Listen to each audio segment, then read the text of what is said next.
Lepo pozdravljeni. Petek je, vesti so in z vami sem Katja Buda. Gremo pogledat, kaj se je dogajalo.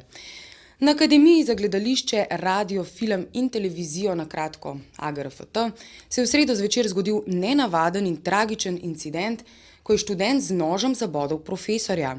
Profesor in režiser Jernej Lorenci je bil po dogodku odpeljan v klinični center, kjer so ga operirali in je izven življenjske nevarnosti.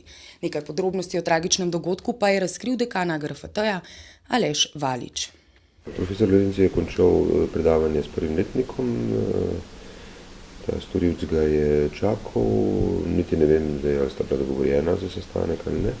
Potem sta skupaj šla po stopnicah dol proti izhodu akademije in tik pred izhodom se je ta napad zgodil.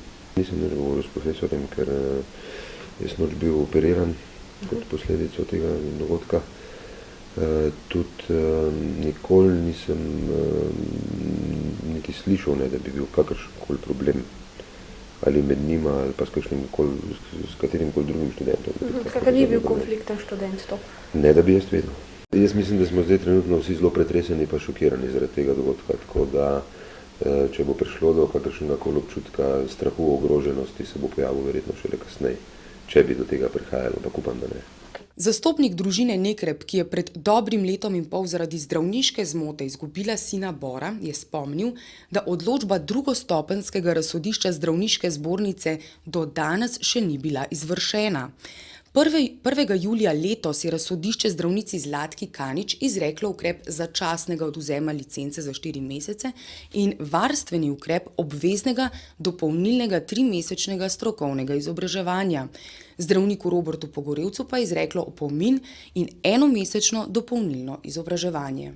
Ljudje, ki so danes v kazenskem postopku, ki so bili, čeprav ne izvajajo neizvršeno, kaznovani pri zdravniški zbornici, ti ljudje celo predavajo ravno tista poglavja, v katerih so sami najbolj zatajili in zaradi katerih so v kazenskem postopku. Noben od teh ukrepov se ni uresničil. Onadva pa ne samo, da normalno delata, vse to je v posmeh vsem. Onadva celo predavata na univerzi predmete, v katerih sta sama zatajila. Onadva vsakodnevno delata z otroci. Seveda, onadva celo vzgajata specializante pravzaprav, ne. Na Miklošičevi se je včeraj zgodila manjša ulična manifestacija. Študentje in dijaki so v spremstvu kamer do Miklošičevega parka prinesli jumbo transparent, ki poziva k skupnemu boju v soboto na Prešernovem trgu. Pridite.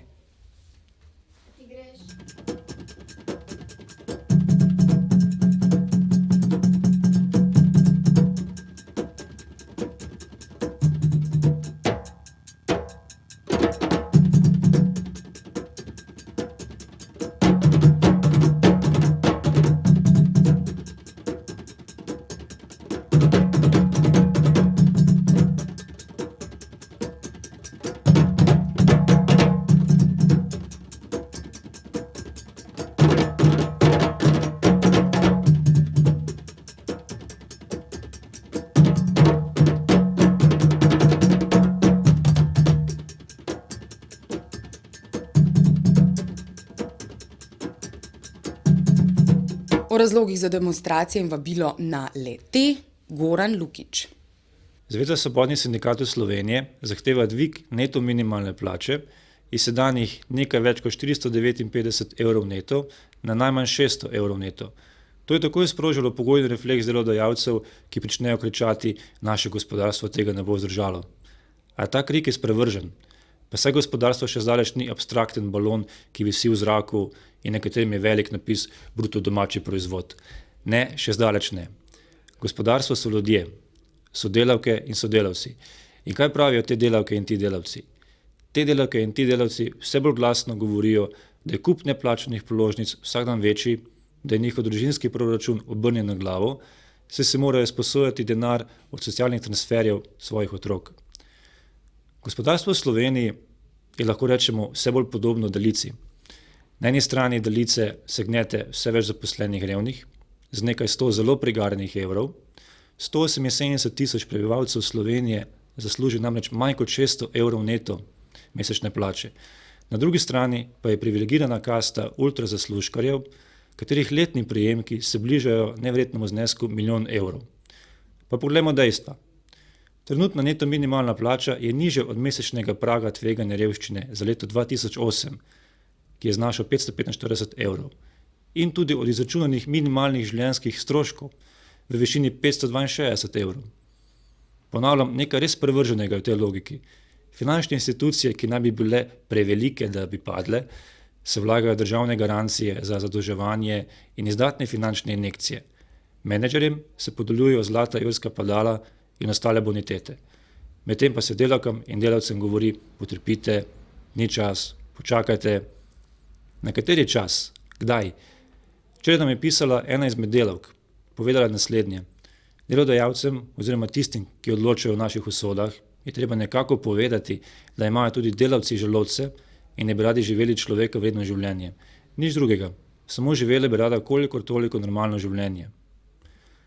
Drugi sklop zahtev v zvezi z sobotnimi demonstracijami se veže na predlog pokojninske reforme, ki med drugim predvideva dvig upokojitvene starosti na 65 let. Tukaj imam v spominu en odgovor delavca, zaposlenega v lesni industriji, ki smo ga vprašali, kaj si misli o tem ukrepu. In veste, kaj je odgovoril? Lahko nas samo še odpeljajo direktno na pokopališče Žale.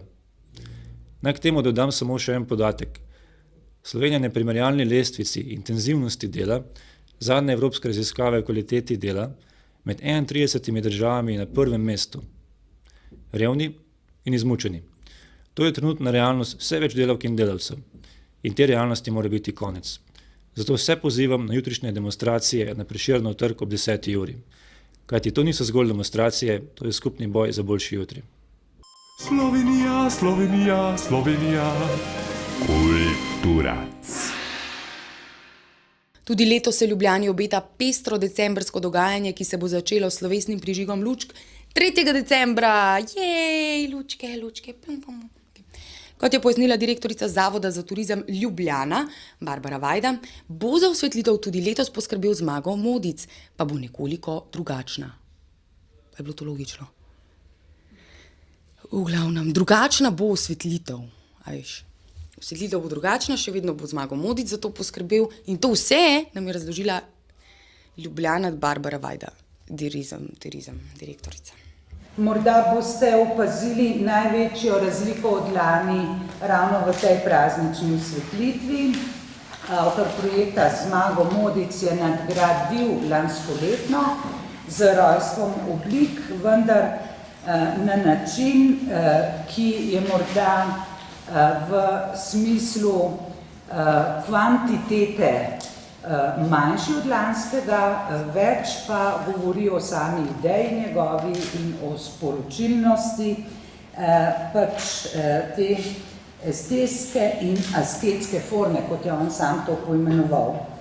Kot veste, v letošnjem letu parka Zvezda nimamo, zato smo pravljični program prestavili na Prešernov trg, na oder za otroke.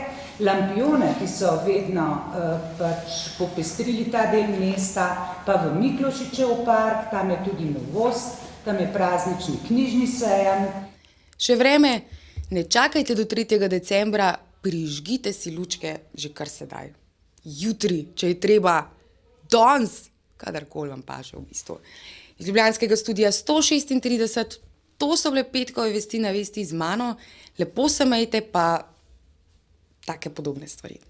A ne, Špela? Ajde, čau.